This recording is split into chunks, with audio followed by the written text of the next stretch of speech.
All right, time for one last dance. We're going to make a monster improved initiative. So to add a monster, we're going to go into the library panel. If the library panel is empty, you can't add a monster. If it's not empty, you can go down here and click Add New. I'm going to expand this, but these options don't matter. And the very first thing we're going to do is give our monster a name. And the very second thing we're going to do is either put them in a folder. You can click this folder icon or press X.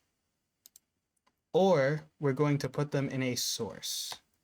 And I'm just going to name a source, the source, my campaign. And let me explain to you why we're going to do this. So let's say I wanted to find this monster. I can easily look up their name, right? But we're not going to use this example. We're going to use the acolyte. Let's say you make a creature and name it an acolyte. Well, I'm allowed to have multiple creatures with the same name. It doesn't warn you. So if I look up acolyte, now we have two different creatures that are named the same thing. And it's so confusing, and now you're going to click on it on accident. If we put a source, then we can find the acolyte. And we can tell the difference between the two. So here you'll see it's in my campaign. We can sort core 5e rules. This should have my campaign as the source. I don't know why it doesn't.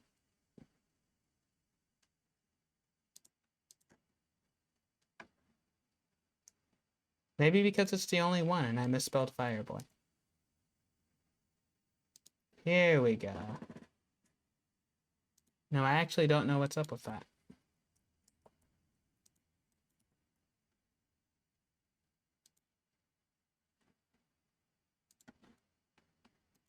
Oh well, still important. Another thing I will point out is that a monster doesn't have to have a name. You could have a monster named New Creature. Let me put a space here. Look, now it doesn't have a name. Am I going to think to look that up? Maybe you named it something silly. Maybe you forgot its name. If you have a source, even if you don't have a source, it's easy to find here. But if you have a source, it keeps everything organized, easy to find. Do not neglect this. Don't not organize your monsters. Don't not organize your monsters. This is what I like to call shenanigans protection. 9 times out of 10, you won't need this, but the 1 time out of 10 you do need this, you'll be glad you have it. So I'm going to delete this person. Be very careful if this save changes an X button, by the way. This ask, are you sure? The X button doesn't and will discard your changes. And the save button won't ask, are you sure? And will overwrite your changes. So back to our Fireboy. Make sure they have a source. Make sure it comes up correctly. I've never had it glitch out like this before. But this is live, so now you've been warned. Either a source or a folder. And now we're going to get to the creature making proper. So there's something secret I found out recently. And that is this button, the library manager. A powerful trick when making a creature is to just copy and paste things. If our creature has a melee attack, we'll say copy and paste a melee attack, not from the Aboleth, because they're kind of complicated. Let's say from an ape. And then we can adjust the stats. So I highlight, copy. The nice thing about the library manager is I can have the ape. I can go to the Fireboy, our creature, and hit edit. And it's really easy for me to copy this and then paste it into action. See, it's named fist, but let's give this guy a fist. And then I want to give them a ranged attack with all these little useful little notes. Let's say it has double the range. Let's say it has no long range, it's just 50 feet. Let's make it deal fire damage.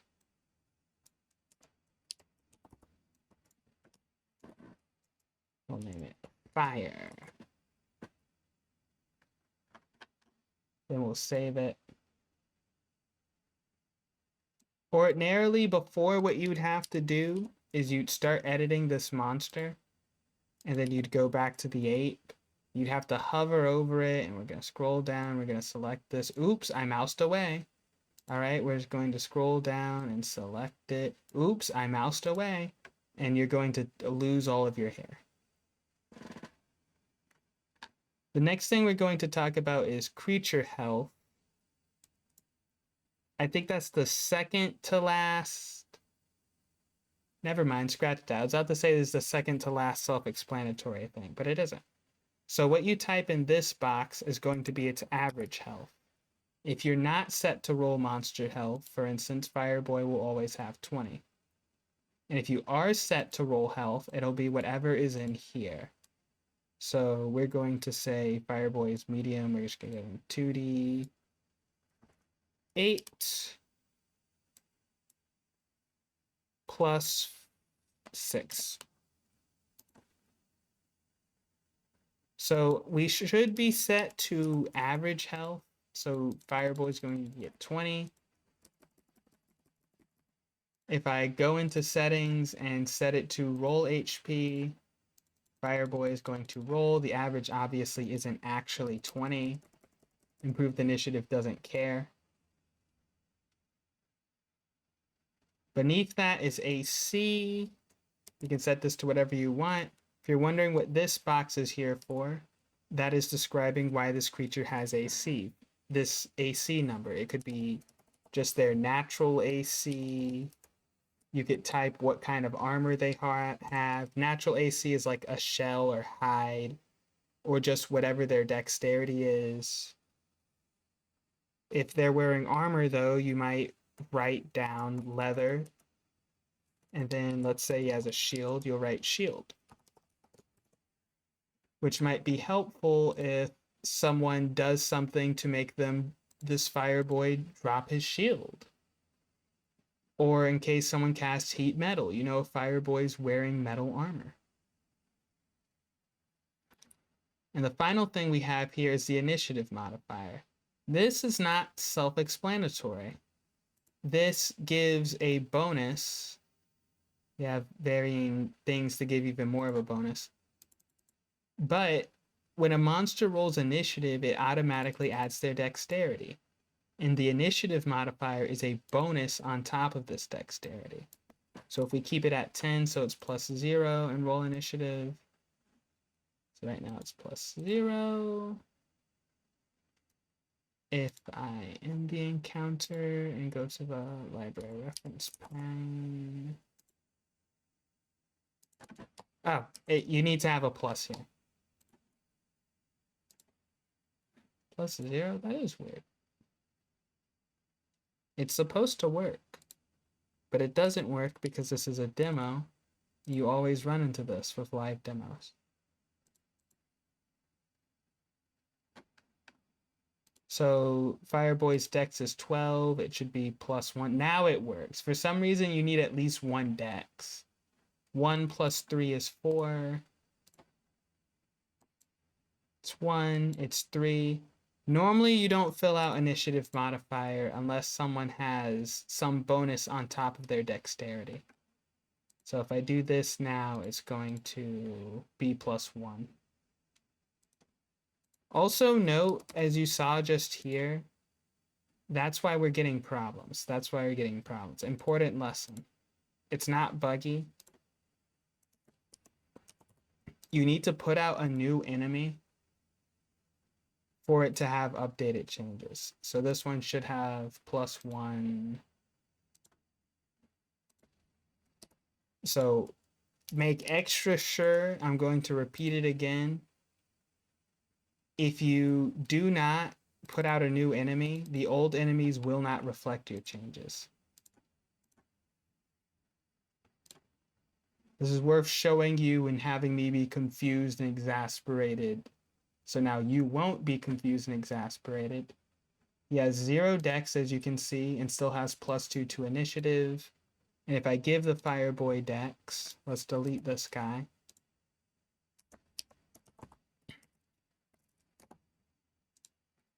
Then he will have a bonus to his initiative modifier on top of his dexterity.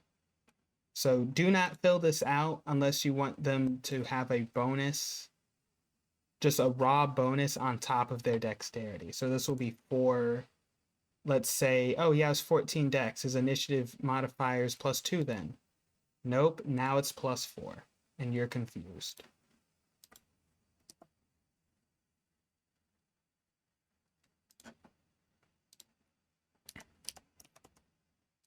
Go back to Fireboy, let's clear this out.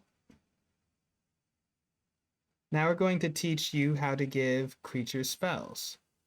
So we're going to go back to the library manager, and we're going to go back to our Fireboy. We're going to go to the Archmage. Here it is.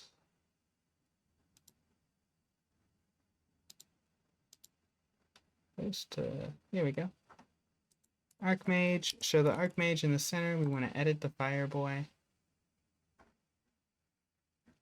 So we'll go to traits because that's where spellcasting is. I usually just copy and paste this and change some of the words. Let's say the DC's 12. It's +3. These numbers probably don't make sense, but pretend they do. And then we're going to type out some things. Now what you need to know is that in order to get the spells to show up, and I'm going to show you, if we go out of the library manager and X out because that was a different one we changed. If we go to Archmage as a reminder, it has bubbles for each of his spells. And we are trying to get these bubbles to show up. But the problem is improved initiative is very no nonsense with this. It needs to be a trait that says spell casting. S capitalized, everything else lowercase. You don't have to put this dot, the dot auto places itself. And then it needs to say X level. It needs these 2 letters here. And then how many slots you want. If you misspell something, if you make this S lowercase, if you decide to make this L capital, this stuff down here will not show up. So let's show you how it works and maybe even fail at it. So it's going to be first level. Interestingly enough, the 2 letters here don't matter, but you should probably put 2 letters here and make them logical. Going to put level for slots. We can list out the spells. After this colon, it doesn't really matter what you put. We're gonna put, I don't know, identify.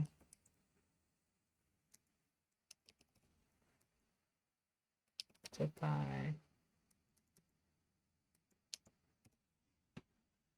And it needs to be named capital S spellcasting. And spell it a lot better than I am. And save, and if all is well, he has 4 first level spell slots. And now I can track them properly.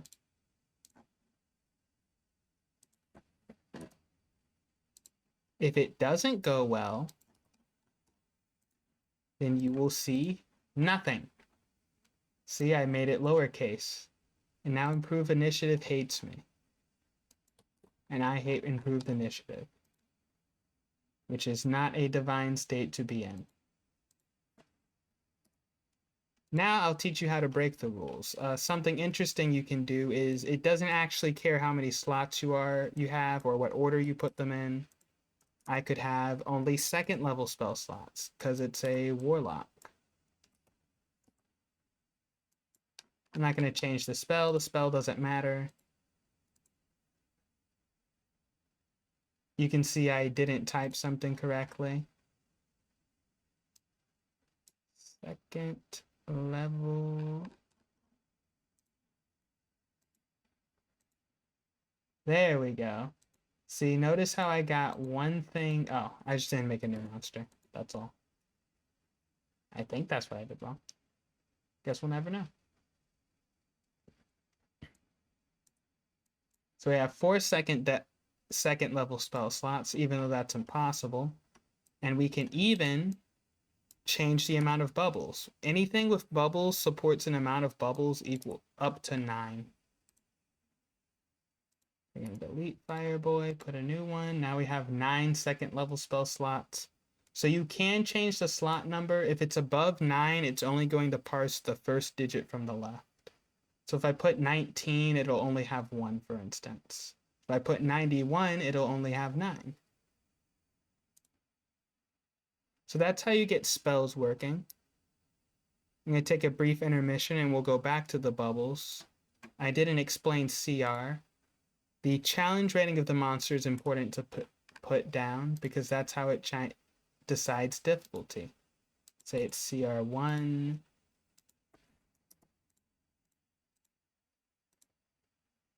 For the level 1 Elamir, this challenge 0 Fireboy is trivial and worth 0 XP. If we put an updated Fireboy, it is deadly and worth 200 XP.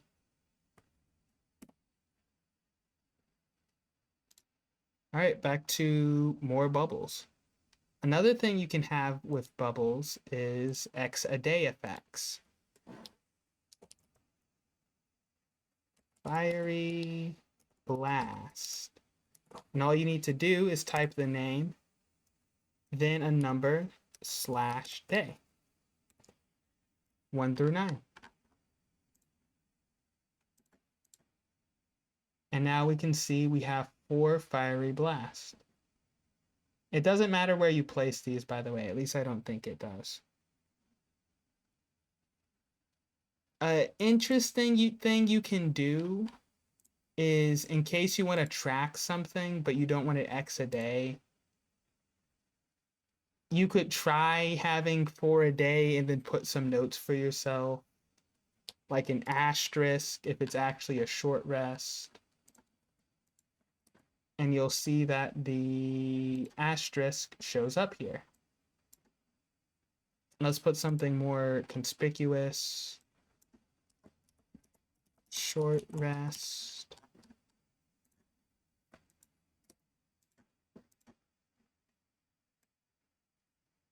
Might be confusing, but you can't really change what it says here to not make it say day, unfortunately. So that's a little cheat effect you can do. Another interesting thing is rechargeable effects. If you type, let's say, Fire Shield, we put rechargeable 4 to 6. Let's spell it correctly because the spelling does matter.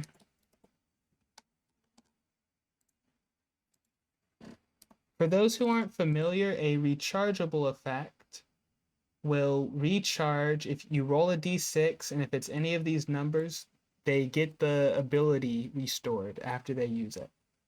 So you'll press this once they use it. Let's say I roll a d4 and I get a 5. We fill in this bubble. A small tip, I like to tag when something's recharged and tell the players out loud that it's recharged. The dragon, at the end of the dragon's turn, after it breathes a cone of fire, you see its breath turns into smoke. For now, its fire breath is no more. the dragon swipes at you, and its maw begins to spark with fire. On its next turn, it will breathe death once again. So that's how you do rechargeable effects. It doesn't matter what number you put here. The number's for you, the DM. But this tells you whether they have it or don't have it. And finally, if you want it to track a creature's legendary actions, all you need to do is give it at least one legendary action. And creatures get 3 legendary actions by default. You'll see that Fireball 2 indeed has 3 legendary actions. And once again, all you have to do is give at least one legendary action and it'll start tracking them.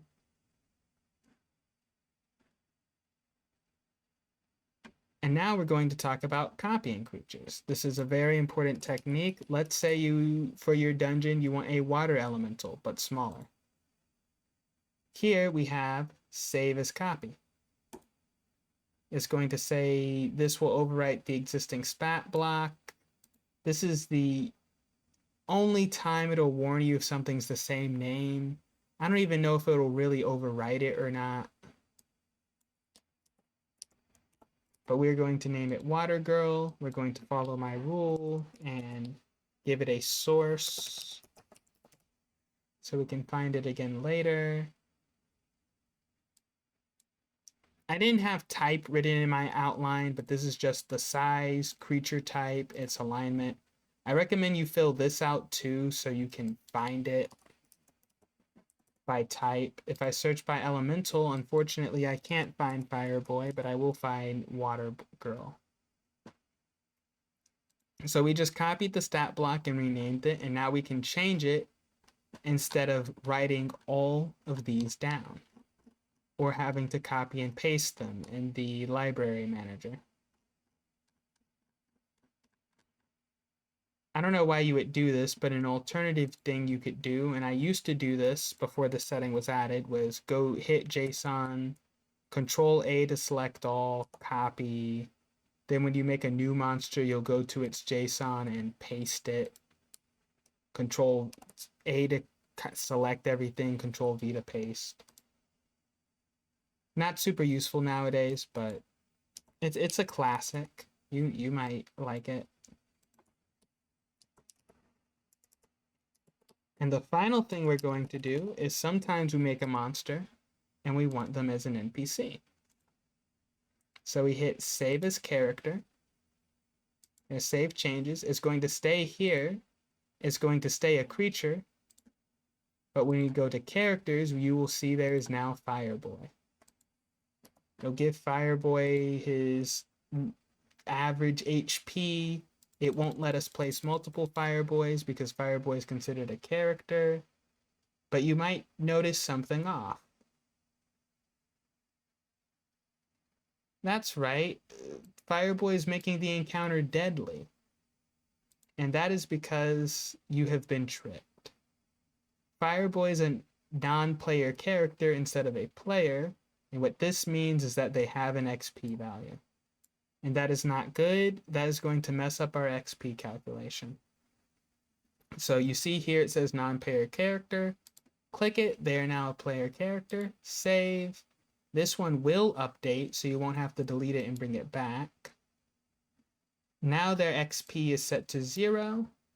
In fact, they will make an encounter easier. If we go to our old Fireboy, let's put another character. Shem, help us out. If we take out Fireboy 3, who is now a player character, the encounter will become deadly because there's only 2 level 1 characters. And if we put Fireboy back, it's medium. Now it is very important to emphasize that all this did was swap out the word challenge for level. So this CR1 creature is now counted as being a level 1 creature, and those do not equivocate. Let's go to our Archmage. Your level 12 character is not as strong as an Archmage, even if they are a wizard. Archmages have 9th level spells. Wizards do not.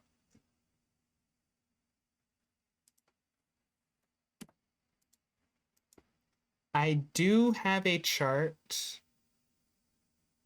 I'll see if I can put it on screen, actually. And this isn't a very well-tested chart. This is just theory. It might be better than nothing, though.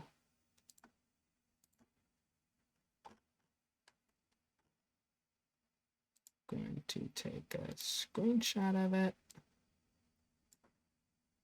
And where you see a blue mark intersection, it's me trying to guess what CR something's worth. A level 1 PC is about 1/2 CR. A level 6 PC is about a 5 CR. Let's see, a 12 CR monster. Let me draw a line so it's easier to track. Is about a level 17 PC. Approximately.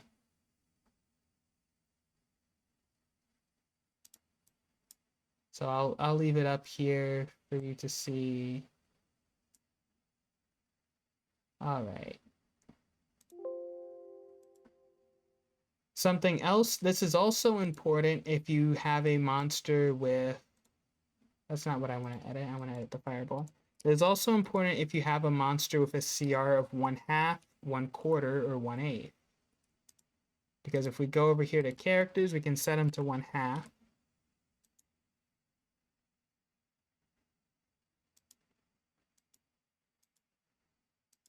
I think it made it easier. It used to only parse the first number. It says easy now. Yeah, it made it even easier. And if we put it as 1, now it's medium. It does not parse that correctly. Like, he was worth 1/2 of a player level, and that made the encounter easy, like it read the 2 instead of being medium. There is no 1/2 player character, and improved initiative does not recognize it if there ever is.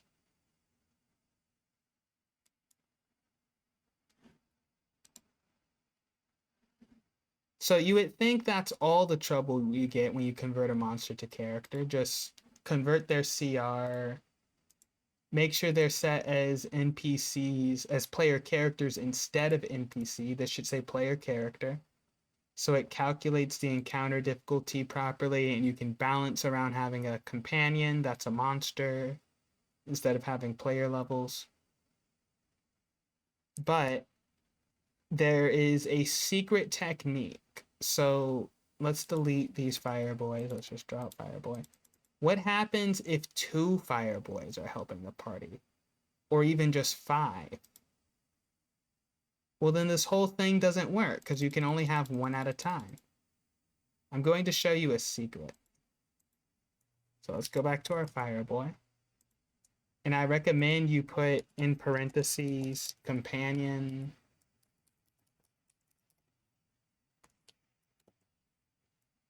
And what we are going to do is hit this JSON button. We are going to scroll to the bottom. And here you say it says player.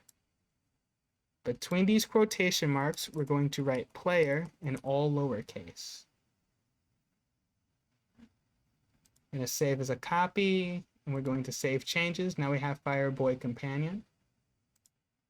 And the CR didn't increase. I'm going to put a non-companion Fireboy. And you see it calculated the encounter difficulty is making it easier. So now we can balance around having 2 of these Fireboy companions, provided we actually make the level correct. Let me bring back up the chart. Let me show you how to do that real quick. Should probably put this chart on Google Drive or something. In fact, that's what I will do. So the monster CR is 1. That's about a level 2 player character. So if I go to companion level 2, just for the sake of consistency, I'm going to make Fireboy over here level 2.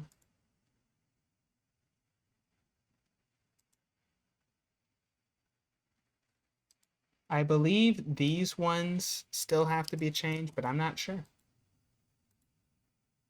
Nope. So now it will balance these guys as if they're level 2 players. We can put more than one. It's not going to say, oh no, the players, these level 1 people are fighting so many Fireboys. And now you can have multiple. Once again, I recommend you underline it and put it as companion. It won't show up in the character tab, as you can see, which might be confusing, but it'll let you have multiple, whereas I can only have one of this Fireboy.